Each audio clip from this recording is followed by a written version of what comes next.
বিজ্ঞাপন বিরতির পর আবারও স্বাগত। এখন খবর বিস্তারিত। ভারতরত্ন সম্মানে ভূষিত হলেন ক্রিকেটার সচিন টেন্ডুলকর ও বিজ্ঞানী সিএনআর রাও। রাষ্ট্রপতি ভবনে এক অনুষ্ঠানের মধ্য দিয়ে রাষ্ট্রপতি প্রণব মুখার্জি এই ভারতরত্ন পুরস্কার তুলে দেন সচিন টেন্ডুলকর ও সিএনআর রাও হাতে।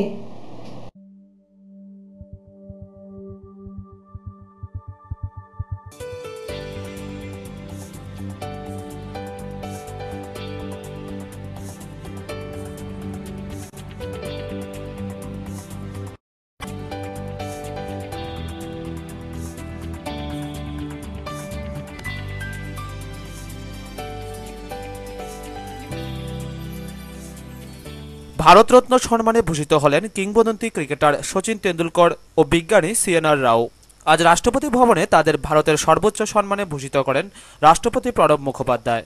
উপস্থিত ছিলেন প্রধানমন্ত্রী মনমোহন সিং, ইউপিএ চেয়ারপারসন সোনিয়া গান্ধী প্রমুখ। এর আগে ৪১ জন এই সম্মানে ভূষিত হয়েছেন। ৪০ বছর বয়সে ভারতরত্ন পেলেন সচিন। এখনো পর্যন্ত তিনি এই সর্বকনিষ্ঠ ভারতরত্ন। ভারতবর্ষের চতুর্থ বিজ্ঞানী হিসেবে ভারতরত্ন পেলেন সিএনআর রাও। ক্রিকেট ক্যারিয়ারে রেকর্ডের পাহাড় গড়েছেন তেন্ডুলকর। ২০০টি টেস্ট ম্যাচ খেলে ১৫,৯২১ রানের রেকর্ড রয়েছে তার। ৪৬৩টি একদিনের ম্যাচে ১৮,৪২৬ রানের রেকর্ড গড়েছেন তিনি। গড়ে ৪৪.৮৩ রান ও ৪৯টি শতরানও রয়েছে তার ঝুলিতে।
And I'd like to express my gratitude for all the love, affection and support that I've received for a number of years. I'd like to congratulate Professor C.N.R. Rao for the Bharat Ratna. He's been instrumental in motivating and inspiring the youth of India to become scientists. I wish him all the happiness and good health. I'll continue to bat for India.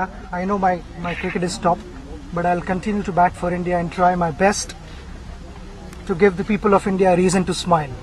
Thank you very much. এদিকে ১৯৮৯ সালে ব্যাঙ্গালোরে Jawaharlal Nehru centre for advanced scientific রিসার্চের প্রতিষ্ঠা করেন বিজ্ঞানী C N R রাও। ২০০৫ সালে প্রধানমন্ত্রীর scientific advisory কাউন্সিলে যোগ দেন বিজ্ঞানী C N R Rao. International centre of material সায়েন্সেরও ডিরেক্টর তিনি। গত বছর ভারতরত্নের মনোনয়ন তালিকায় ক্রীড়াবিদদের জায়গা দেওয়ার সিদ্ধান্ত নেয় কেন্দ্র। ব্যুরো রিপোর্ট, খবর ত্রিপুরা। বিশালগড় থানাধীন ঢাকার বাড়ি এলাকায় কুলবড়ি ব্রিজ গলায় আটকে ৩ বছরের এক শিশুর মৃত্যু হয়। শিশুর নাম আমিনা বেগম। এলাকায় নেমে এসেছে শোকের ছায়া। কুলবড়ির ব্রিজ গলায় আটকে প্রাণ গেল ৩.৫ বছরের এক কন্যা শিশুর। জানা গেছে আজ দুপুর ১২টায় শিশু আমিনা বেগম তার মায়ের কাছে ভাত চায়। মা বিড়ি বাঁধা অবস্থায় থাকার একটু পরে ভাত দেবে বললে শিশুটি খেলার ছলে কুলবড়ির গাছের নিচে গিয়ে বড়ি খেতে তার মুখে একটি বীজ আটকে যায়। এমত অবস্থায় সে এলোপাথারি দৌড়াতে থাকার পর এক বৃদ্ধা দাদি তার মাথার পেছন দিকে ছোট্ট একটি থাপ্পড় মারার সঙ্গে সঙ্গে সে মাটিতে লুটিয়ে পড়ে এবং তার চোখ মুখ কালো হয়ে যায়। সঙ্গে সঙ্গে তাকে বিশালগড় মহকুমা হাসপাতালে আনলে তাকে মৃত বলে ঘোষণা করা হয়।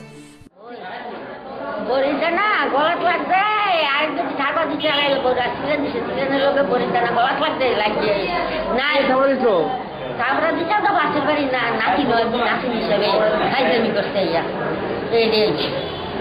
আর কিছু না, আমি মিথ্যা কথা বলতাম না, আমি কেউ খারাপ নাম কি দা?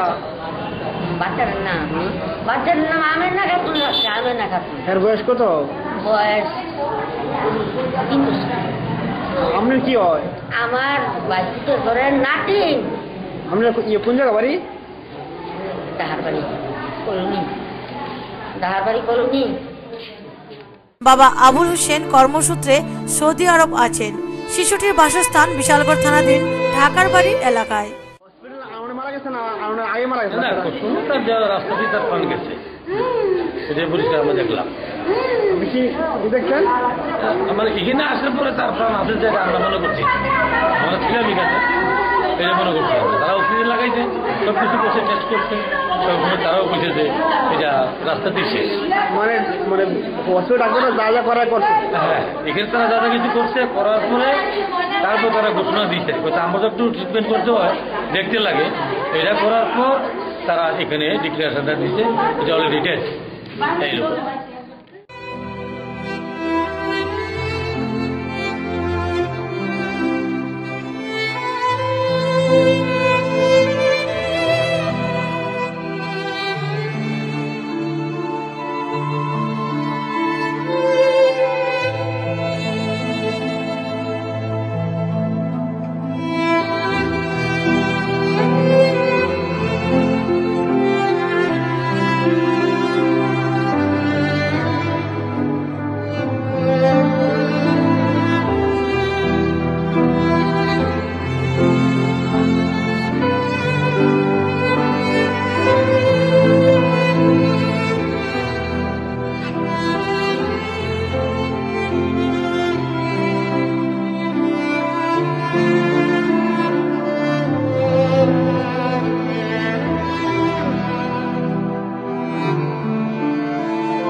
বিশালগড় থেকে সম্পাবমিকের রিপোর্ট, খবর ত্রিপুরা।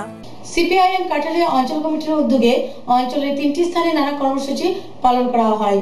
দিনভর এই কর্মসূচিতে উপস্থিত ছিলেন বিধায়ক শ্যামল চক্রবর্তী সহ পার্টির অন্যান্য বিভাগীয় সদস্যরা।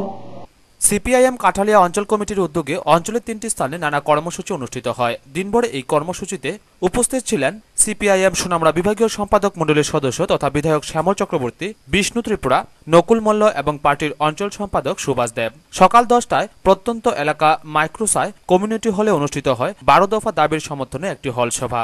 সভায় 2 শতাধিক কর্মী সমর্থক অংশগ্রহণ করে এদিন এই 12 দফা দাবির সমর্থনে ব্যাপক প্রচার আন্দোলনের অঙ্গ হিসেবে 9 ফেব্রুয়ারি অঞ্চলভিত্তিক কাঠালিয়া জনসভায় ব্যাপক অংশের জনগণকে অংশ করানোর আহ্বান জানিয়ে বক্তব্য রাখেন পার্টির নেতৃত্বরা।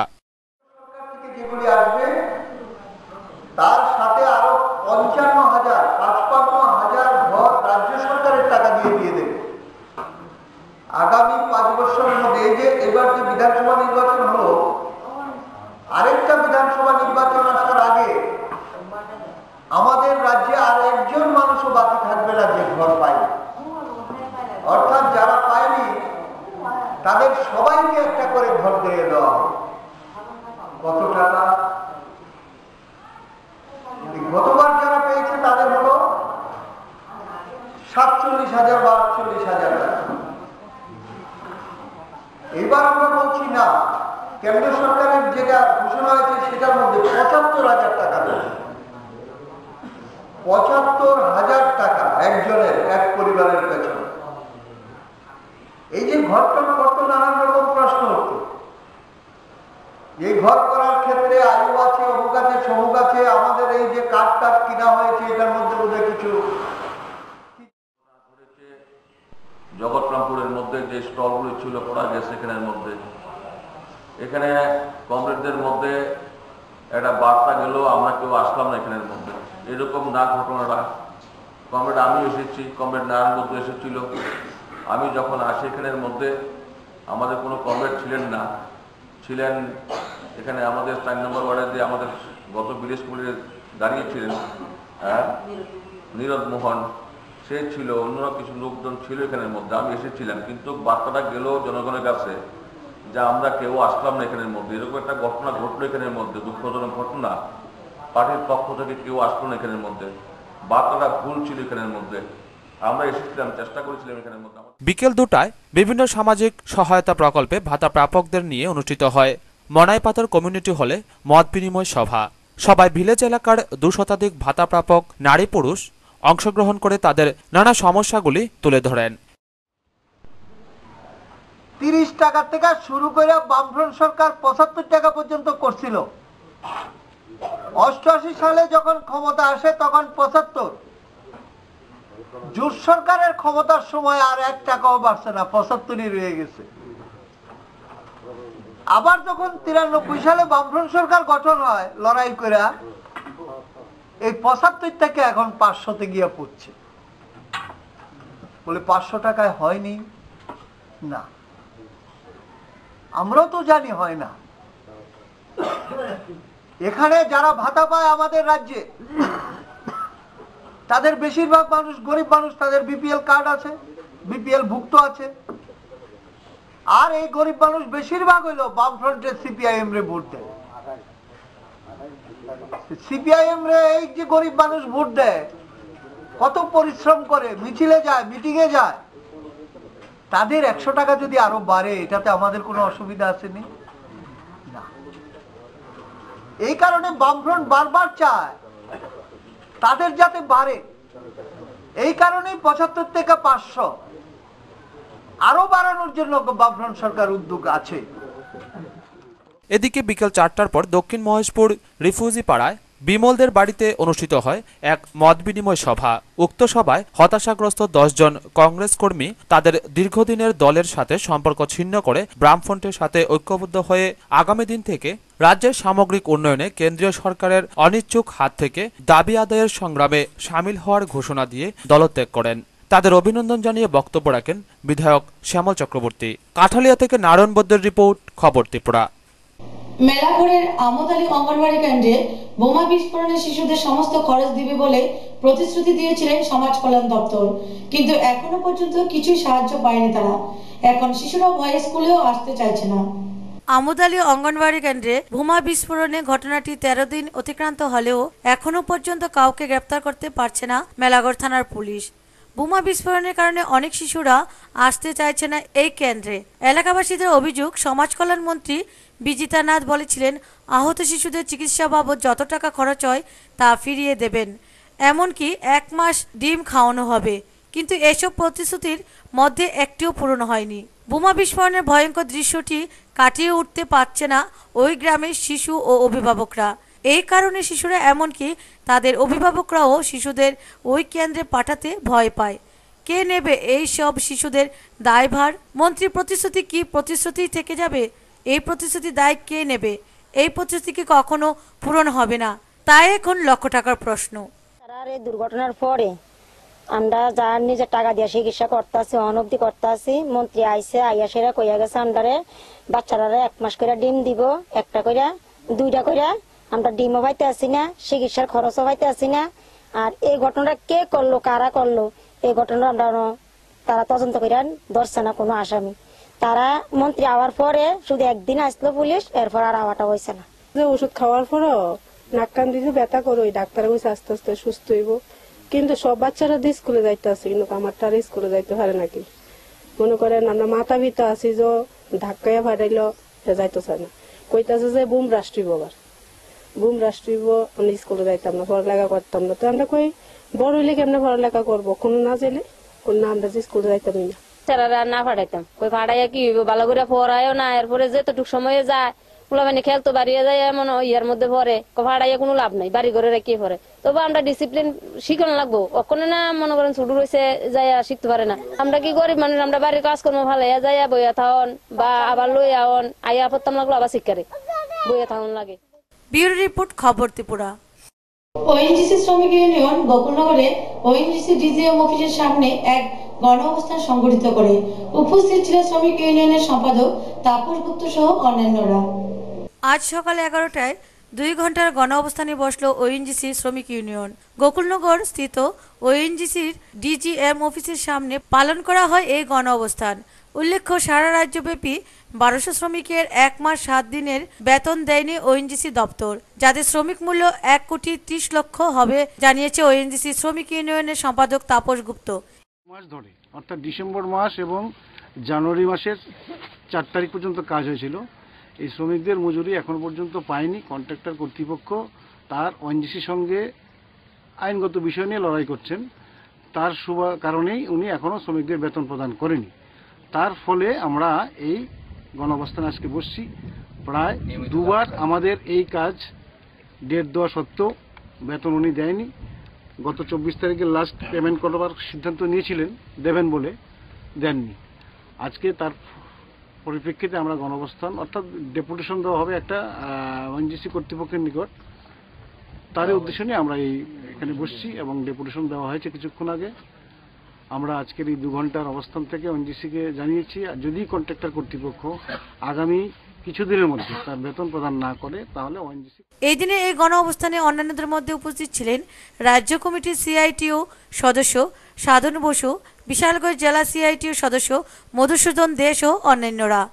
মূলত কেন্দ্রীয় সরকারের যে উদারীকরণ বেসরকারীকরণ নীতি, তার ফলশ্রুতিতে এই ওএনজিসির আগে কর্তৃপক্ষ যে নিজস্ব উদ্যোগে যে কাজটা করত, ফিল্ড সার্ভে যে কাজ গ্যাস এবং তেলের উত্তোলনের জন্য, সেই কাজটা তারা ঠিকাদারের অধীনে দিয়ে দেয়। এখন প্রতি বছর বিভিন্ন সময়তে তারা নতুন নতুন ঠিকাদার নিয়োগ করছেন। এই ঠিকাদাররা শ্রমিকদের যে অধিকার, ন্যূনতম যে সমস্ত শ্রম আইনগুলি, এগুলি তারা মেনটেন করছেন না। যেমন এখনকার ঠিকাদার নিয়মিত তাদের মজুরি দিচ্ছেন না, সারা বছরে যে পরিমাণ কাজ হওয়ার কথা সেই ধরনের কাজও তারা করছেন না। নানান ধরনের এটা অব্যবস্থা এখানে তৈরি হচ্ছে। আমরা সিআইটিগতভাবে চাই আমাদের রাজ্যের মধ্যে এই যে গুরুত্বপূর্ণ কাজ, এটা যাতে নিয়মিত হয়, শ্রমিকরা যাতে নিয়মিত কাজ পান এবং তাদের যে শ্রম আইনের যে সুযোগ সুবিধাগুলি, এগুলি যাতে যথাযথভাবে দেওয়া হয়। এই কাজ যাতে প্রিন্সিপাল এমপ্লয়ার বা ওএনজিসি কর্তৃপক্ষ যাতে এই ব্যবস্থাগুলি যথাযথভাবে করেন, তার জন্যই আমরা আজকে এখানে ইউনিয়নের উদ্যোগে এই বিক্ষোভ সংগঠিত হচ্ছে। যদি এগুলি আগামী দিনও এই সমস্ত শ্রম আইনগুলিকে তারা লঙ্ঘন করার চেষ্টা করে, তাইলে সিআইটিউ নেতৃত্বে। বিশালগড় থেকে সম্ভব ভূমিকের রিপোর্ট, খবর ত্রিপুরা। ত্রিপুরা নির্মাণ শ্রমিক ইউনিয়ন তেলিয়ামুড়া দ্বিতীয় বিভাগীয় সম্মেলন অনুষ্ঠিত হয় সিপিএম এর বিভাগীয় পার্টি অফিসে। সম্মেলনে বিভাগের 9টি ইউনিট থেকে 80 জন প্রতিনিধি অংশ নেয়। ত্রিপুরা নির্মাণ শ্রমিক ইউনিয়ন তেলিয়ামুড়া দ্বিতীয় বিভাগীয় সম্মেলন অনুষ্ঠিত হয় তেলিয়ামুড়া সিপিআইএম বিভাগীয় পার্টি অফিসের হলঘরে। এতে উপস্থিত ছিলেন পার্টি তেলিয়ামুড়া বিভাগীয় সম্পাদক সুধীর সরকার, তেলিয়ামুড়া সিআইটিউ বিভাগীয় সম্পাদক প্রণব চক্রবর্তী, ত্রিপুরা নির্মাণ শ্রমিক ইউনিয়ন তেলিয়ামুড়া বিভাগীয় সম্পাদক রমেন্দ্র দেবনাথ সহ প্রমুখ। বিভাগের 9টি ইউনিটের 900 জন সদস্যদের মধ্যে 80 জন প্রতিনিধিকে নিয়ে সম্মেলন অনুষ্ঠিত হয়। সম্মেলনে পার্টির তেলিয়ামুড়া বিভাগীয় সম্পাদক সুধীর সরকার ছাড়াও আলোচনা করেন প্রণব চক্রবর্তী, সুধীর সেন সহ প্রমুখ। প্রতিষ্ঠান এগুলো বন্ধ হয়ে গেছে এবং 2008 সালে যে মন্দা তৈরি হয়েছে এবং সেই মন্দা আজও চলছে, এখনো সেই মন্দা থেকে রেহাই পাওয়ার কোনো রকম সম্ভাবনা তৈরি হচ্ছে এবং আমরা দেখছি যে কোটি কোটি লোক শ্রমিক কর্মচারীরা ছাঁটাই হচ্ছে। এই ঘটনাগুলি আমরা দেখছি। এমনকি পৃথিবীর অনেক দেশ যারা বুর্জুয়া ব্যবস্থায় তাদের দেশটাকে পরিচালনা করতে চায়, তারা এই সংকট থেকে রেহাই পাওয়ার জন্য তাদের বাজেট কমিয়ে দিচ্ছে, যেটাকে বলে যেমন জনগণ কল্যাণে যে বাজেট, যেটাকে বলা হয় ওয়েলফেয়ার স্কিম, সেই বাজেট কমিয়ে দিচ্ছে। ব্যুরো রিপোর্ট, খবর ত্রিপুরা। উৎসবের খরচ বাঁচিয়ে শিশুগৃহের অনাথ শিশুদের হাতে নিত্য প্রয়োজনীয় সামগ্রী তুলে দিল রাজধানীর অফিসার্স কোয়ার্টার লেনের মাঙ্গলিক সামাজিক সংস্থা। উৎসবের খরচ বাঁচিয়ে শিশুগৃহের অনাথ শিশুদের হাতে নিত্য প্রয়োজনীয় সামগ্রী তুলে দিল অফিসার্স কোয়ার্টার লেনের মাঙ্গলিক সামাজিক সংস্থা। গতকাল এই উপলক্ষে সংস্থার প্রাঙ্গণে আয়োজিত অনুষ্ঠানে উপস্থিত ছিলেন সমাজসেবক শুভাশিস গাঙ্গুলি, আগরতলা প্রেস ক্লাবের সম্পাদক সুজিত চক্রবর্তী, সাংবাদিক সমীর ধর ও সংস্থার সম্পাদক সুরজিৎ চক্রবর্তী। অনুষ্ঠানে অতিথিদের বক্তব্য ভালো কাজের ক্ষেত্রে কোনো উপলক্ষ হয় না। ব্যুরো রিপোর্ট, খবর ত্রিপুরা। ভারত সরকারের বৈদ্যুতিন এবং তথ্য প্রযুক্তি দপ্তর, সম্প্রসারণ এবং তথ্য প্রযুক্তি মন্ত্রক পরিচালিত ই পরিষেবা কেন্দ্রের উদ্যোগে জনসচেতনতামূলক এক আলোচনা সভা ও পথনাটক অনুষ্ঠিত হয় কুলবাড়ি বাজারে।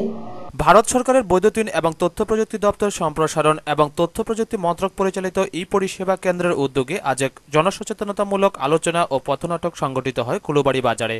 এই কর্মসূচির মূল উদ্দেশ্য ছিল ই পরিষেবা কেন্দ্রের বিভিন্ন জনমুখী সুযোগ সুবিধাগুলি জনসম্মুখে তুলে ধরা। রাজ্যে প্রতিটি পঞ্চায়েতেই একটি ই পরিষেবা কেন্দ্র রয়েছে। এই কেন্দ্রগুলিতে আধার কার্ড, পরিবহন দপ্তরের বিভিন্ন নথিপত্র, এসবিআই এর অ্যাকাউন্ট খোলা, প্যান কার্ড, নির্বাচনী পরিষেবা সহ একাধিক বিষয়ে সুযোগ সুবিধা রয়েছে। কুলুবাড়ি বাজারে ই পরিষেবা কেন্দ্রের পক্ষ থেকে প্রথমে একটি পথনাটক ও পরে জনসাধারণের সামনে আলোচনা করেন কর্মকর্তারা। আর একে ঘিরে সাধারণ মানুষের উৎসাহ লক্ষ্য করা যায়। আরে ভাই আমার নাম সার্কিট হলো, শর্ট সার্কিট হলে কাজ করবে না। আচ্ছা আচ্ছা নে বল, তোর সুপার কম্পিউটার মধ্যে কি আছে বল। আরে ভাই কাজটা কম্পিউটার। তুই তো মূর্খ আর আমি তো সব আঙ্গুল যা ভুলে গেছিস নাকি? যাও না, কথার মধ্যে কথা বলে মাথা থেকে বুদ্ধি বেরিয়ে যায়, দিলে তো বুদ্ধিটা বের করে। আচ্ছা আচ্ছা আচ্ছা নে নে নে বল তোর সুপার কম্পিউটার আইডিয়া। আরে ভাই এই কাজটা হবে ই পরিষেবা কেন্দ্র থেকে। ই পরিষেবা কেন্দ্র সেটা আবার কি রে? আধার কার্ড পাচ্ছেন না, কুলুবাড়ি দ্বিতীয় ব্রিজ আছে, ওখানে সিএসসি একটা সেন্টার খোলা হয়েছে, প্লাস প্যান কার্ড হচ্ছে না, পাসপোর্ট হচ্ছে না, এসবিআই অ্যাকাউন্ট করতে হবে। রতন দাস ও সুকান্ত বর্মনের রিপোর্ট, খবর ত্রিপুরা। সারা রাজ্যের সাথে তেলিয়ামুড়া মহকুমার বিদ্যার্থীরাও মত্ত ছিল বাগদেবীর আরাধনায়। বিগত বছরের ঐতিহ্য এবছরও বহাল রেখেছেন মহকুমাবাসীরা। তেলিয়ামুড়ার একটি ঐতিহ্যবাহী পূজা হলো সরস্বতী পূজা। সকাল থেকে বিভিন্ন স্কুলে ছাত্রছাত্রীরা সেজে পূজার আনন্দ নিতে প্রস্তুত। তেলিয়ামুড়ার বড় স্কুলগুলির পাশাপাশি তেলিয়ামুড়া বাজার প্রাঙ্গণে একই সাথে বিভিন্ন স্কুলের মাধ্যমিক ও উচ্চ মাধ্যমিকের পরীক্ষার্থীরা পূজায় মেতে উঠেছেন, পাশাপাশি ক্যান্ডিডেটরাও বিভিন্ন স্কুলের পূজায় মেতে উঠেছেন। এছাড়াও আরও একটি দৃশ্য ভেসে এলো ক্যামেরায় বিন্দাস ব্যাচেলার ব্যাচ যারা 2004 সালে মাধ্যমিক ক্যান্ডিডেট ছিলেন, তারাও পূজায় মেতে উঠেছেন। সব মিলিয়ে সরস্বতী পূজার আবহাওয়া খুবই ভালো। এছাড়া বলা যায় ত্রিপুরার মধ্যে একমাত্র তেলিয়ামুড়াতে একই সাথে সমস্ত ছাত্রছাত্রীরা একই জায়গায় পূজা করে থাকেন, যা তেলিয়ামুড়ার একটি ঐতিহ্যবাহী পূজা বলে গণ্য হয় তেলিয়ামুড়াবাসীর কাছে। রাত্রির বেলায় প্রচুর লোকের সমাগম হয় এই পূজা প্রাঙ্গণে। সবাই চাকরি করি কিন্তু সবাই আলাদা আলাদা জায়গায় চাকরি করি, কিন্তু আজকের দিন আমরা সবাই একত্রিত হই আজকের এই ঐতিহাসিক দিনটার অনুভব করার জন্য। সরস্বতী পূজা তেলিয়ামুড়ার ঐতিহ্য।